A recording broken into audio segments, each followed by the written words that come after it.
Rewire. Hey, man, we got an Easy Go here gas car. Yeah, I just took and rewired the whole car with 2 wires. Easy Go gas car here. I'm going to show you, man.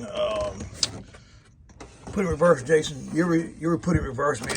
Oh, dang, about to break my finger on camera. All right, Steve. You'd be like Steve. All right, go ahead. Now, you know you hear that buzzer there and you're tired of it and you don't feel like doing with it. All right, if you want to, if you look down here, this is your buzzer right here. This is your reverse buzzer.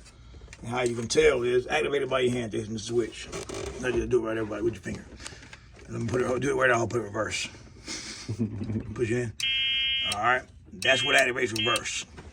Now, if your cart is not a fuel injection cart, you don't take both of these off because you'll have 2 wires on one side, and the other side you'll have 1, so you just take the 1 off, or you can take the 2 off. But if it's not a fuel injection, make sure you tape it up because it's open and it will short the cart out and blow the fuse.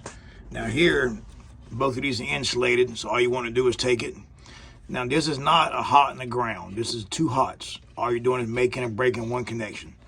So you can unplug 2, or you can unplug 1. All right, try it, Jay, reverse. No, right, you can put a finger there again. All right, just like that, man. That's how you get rid of that reverse buzzer. Sometimes, man, that thing's too loud. Or I think the reverse buzzer is not necessary, man, but it does help in some cases because I have customers' carts come in here and I'll jump on it and put it in reverse and there's no buzzer, so I think I'm going forward, and the next day you come back to work and before you know it, you about to put a new door in the shop. Let me ask you this. What does it sound like? The horn or the buzzer?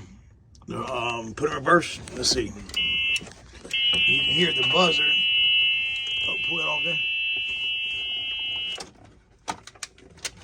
Now I'll show you where reverse buzzer's at. What you could do, man, a lot of people do, they take it and put, just pull that rivet, just pull it.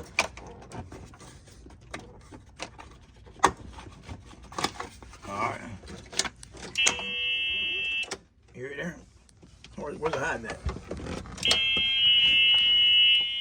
It's somewhere here.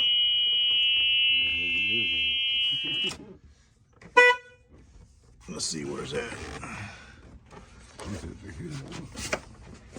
Oh yeah, I see it right here. If you look here, you got a hidden. You got your yellow and black wire. Your reverse buzzer right there. What you could do now, take it off, but that's too much work. Yeah, boy, they got it. Yep, let's see about there. Yeah. They got it hidden that way you can't take it off. All right, man, this is an Easy Go gas. This is an RXV model. What year is it, Jay? Let's see what he's about right now. We're about to see what he's about, y'all. See if you can find it. It's an RXV. On an RXV, the serial number is in 2 spots. Actually, it's in 3 spots. Let me check the wheel. Hold on. Serial number's in 3 spots on RXV gas. Let's see if you can find it. Let me check the wheels. Come on, Jay. All right, we have 1 serial number here, RXV gas. Bam, look at that. All right, then we have another one right here. And then we have another one right there. All right, you see it? That's where the serial numbers are at on RXV gas. All right, if you look at it, no wonder there's 1, so there's 3 spots. If you can't find the den, don't buy the golf cart, it's stolen. They took all 3 off, something ain't right. All right, stay tuned, man.